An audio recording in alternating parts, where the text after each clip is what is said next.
Estimados amigos, saludos cordiales. Hoy contamos con un invitado especial porque vamos a hablar de un tema súper interesante, el Código Orgánico Administrativo y sobre todo su aplicación. Así que vamos a ver su perfil. Álvaro Mejía Salazar es licenciado en Ciencias Jurídicas y abogado por la Pontificia Universidad Católica del Ecuador, especialista superior en tributación y magíster en Derecho mención Derecho Tributario por la Universidad Andina Simón Bolívar y doctor en Derecho por la Universidad Complutense de Madrid. Con experiencia laboral cerca de 13 años en libre ejercicio dentro de los principales estudios jurídicos de Quito. Es docente en las maestrías de Derecho Administrativo y Derecho Procesal en la Universidad Andina Simón Bolívar. En la Pontificia Universidad Católica del Ecuador es docente con la asignatura Teoría General de los Recursos Procesales. Actualmente se desempeña como procurador de la Universidad Andina Simón Bolívar. Estimado Álvaro, bienvenido a esta casa, a esta humilde morada y esperamos que nos ayudes ilustrando con tus conocimientos. Muchísimas gracias, Enrique. Saludos a ti y a tus seguidores. Bueno, vamos directo al grano. Como se dice, vamos a lo que venimos. Desde que apareció el Código Orgánico Administrativo, muchos servidores públicos han emanado algunas preocupaciones con respecto a su aplicación. Al respecto, ¿nos puedes puntualizar cuál es el ámbito que tiene el Código Orgánico Administrativo? El COA nace como una respuesta a la dispersión normativa de la cual sufría la sociedad ecuatoriana durante décadas. Teníamos infinidad de leyes, infinidad de reglamentos que regulaban la cuestión administrativa. Entonces, el COA viene a unificar, a reunir la regulación normativa respecto de la actividad de la administración pública. Por lo tanto, su ámbito tiene dos perspectivas. La primera, la material, que va a regular todo el procedimiento administrativo común, la fase de impugnación, también la responsabilidad civil extracontractual del Estado y la función coactiva. Desde la perspectiva subjetiva, el artículo 43 del COA es claro. El COA va a aplicarse para todas aquellas entidades que conforman el sector público ecuatoriano, de conformidad con la definición del artículo 225 de la Constitución. Entonces, temáticamente, el procedimiento administrativo común y subjetivamente, todas las entidades del sector público. Perfecto. Ahora bien, efectivamente el COA regula lo que es el ejercicio de la función administrativa de los organismos que conforman el sector público ecuatoriano. Sin embargo, ¿qué va a pasar con el ERJAFE, que expresamente no ha sido derogado?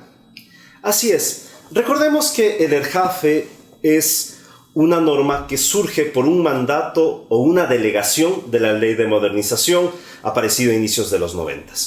La Ley de Modernización se pretendía que fuese a regular el procedimiento administrativo común, pero no se logró en esa época un acuerdo entre el legislativo y el ejecutivo para lograr esta regulación. Al máximo acuerdo que se llegó es que la ley encargase al ejecutivo la regulación del procedimiento administrativo común de su función del Estado a través de un reglamento, lo cual es técnicamente indebido porque la regulación del ejercicio del poder público debería estar regulado por una ley, no por un decreto ejecutivo. Es decir, debería estar regulado en una norma de autodeterminación social indirecta, que es la ley, es decir, la propia sociedad regulándose a través de sus representantes en asamblea o en congreso en esa época, y no a través de un ejecutivo que es un administrador y que solamente tiene facultad de emitir reglamentos de contenido muy accesorio. En todo caso, la Ley de Modernización realizó esta delegación y el ejecutivo emitió el ERJAFE.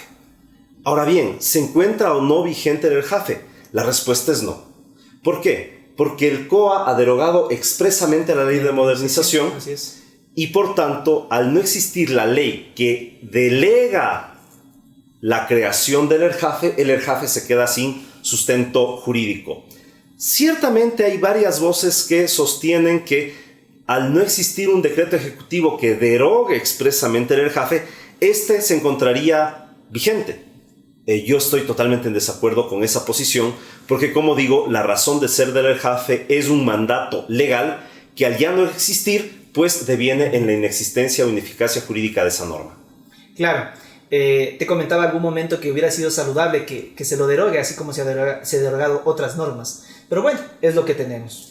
Digamos que el COA no podía derogar a un reglamento porque son cuerpos normativos distintos, pero sí, considerando que ha habido varias voces, han habido confusiones, ha habido criterios disímiles, si bien no es técnicamente necesario, podemos decir que conveniente por seguridad jurídica podría ser la existencia de un decreto ejecutivo que aclare este punto, entre comillas, derogando el ERJAFE. O posiblemente una consulta que haga una entidad pública al procurador.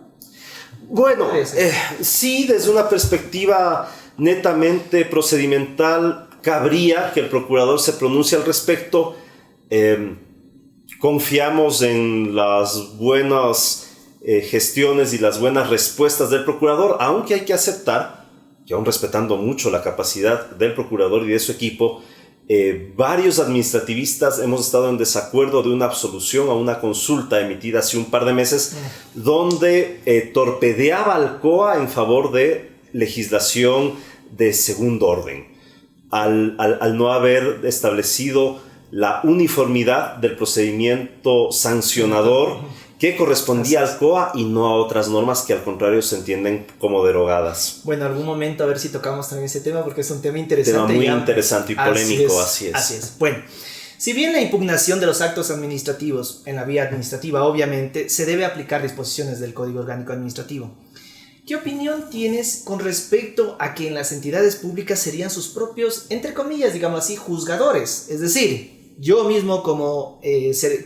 entidad administrativa decido sobre lo actuado ante una impugnación. Tenemos que entender que el procedimiento administrativo no es un procedimiento judicial.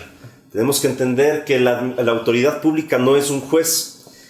La función administrativa, al momento de generar actos administrativos, lo que está realmente haciendo es conformando el criterio de esa entidad pública ante una situación jurídica determinada. Al igual como nosotros, como administrados, podemos tener un criterio, la administración tiene el suyo propio. Claro, así es. El impugnar una resolución administrativa debe ser entendido como una oportunidad que la ley le concede a la propia administración para que, a instancia del pedido fundamentado del administrado, la administración pueda reconsiderar su actuación. ¿Tendiente a qué? O a confirmarla después de haber valorado el criterio del administrado, o incluso a modificarla. Claro, incluso a modificarla.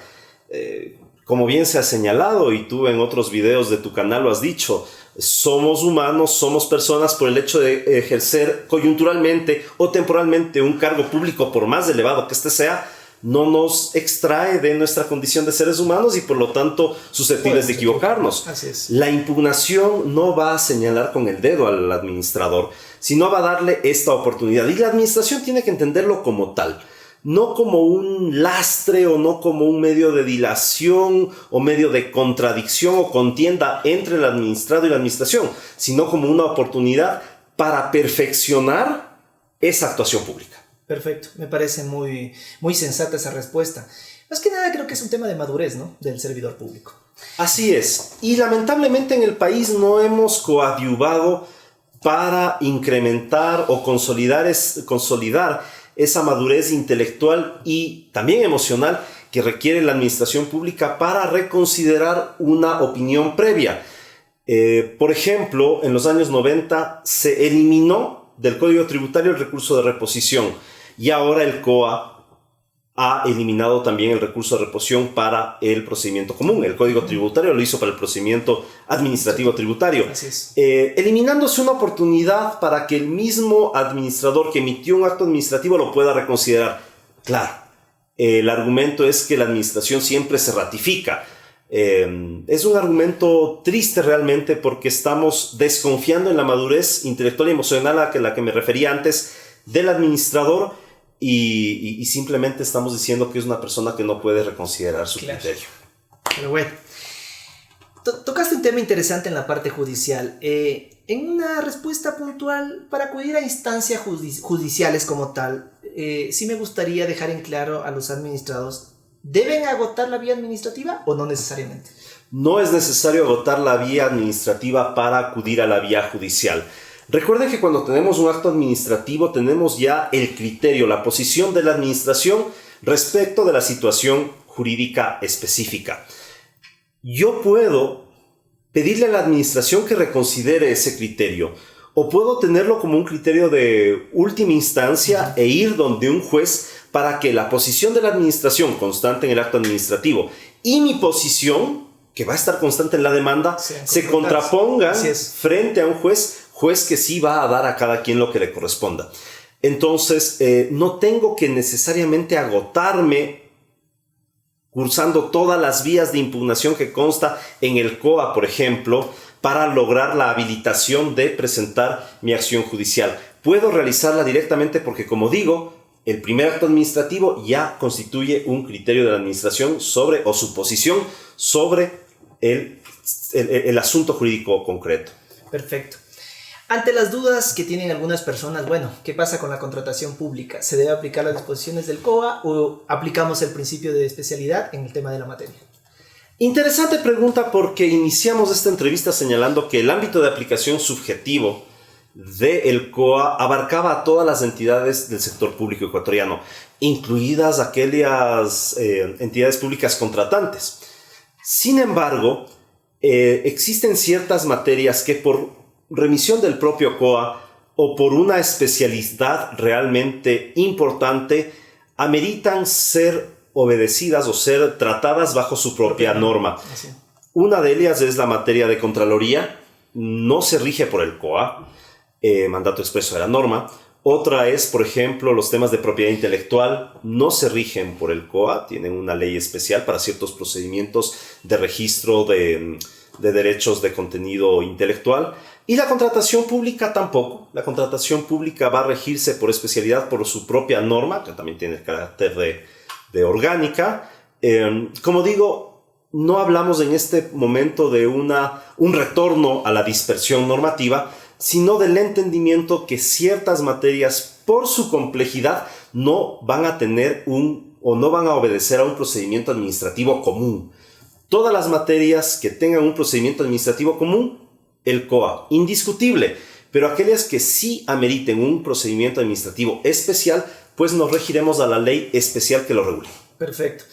Bueno, lo que pasa es que esta pregunta era un poco más por el hecho de que el COA toma un artículo específicamente para hablar del tema de la impugnación en lo que es contratación pública, sino que lo interesante en este caso es que se copia textualmente lo que está estipulado en el tema de apelación en el tema de la ley de contratación pública para plasmarlo en el mismo COA. Utiliza los mismos tiempos y prácticamente la misma redacción. Más que nada era por eso. O sea, en ese sentido no hay, creo que, una duda, porque al final utiliza los mismos argumentos, los mismos requerimientos y sobre todo los mismos tiempos para impugnar. Nos llama la atención que solamente se refiera a un medio de impugnación específico. Así es. Y obviamente no al resto del procedimiento, porque es evidente que el resto del procedimiento hay que aplicar la normativa especial.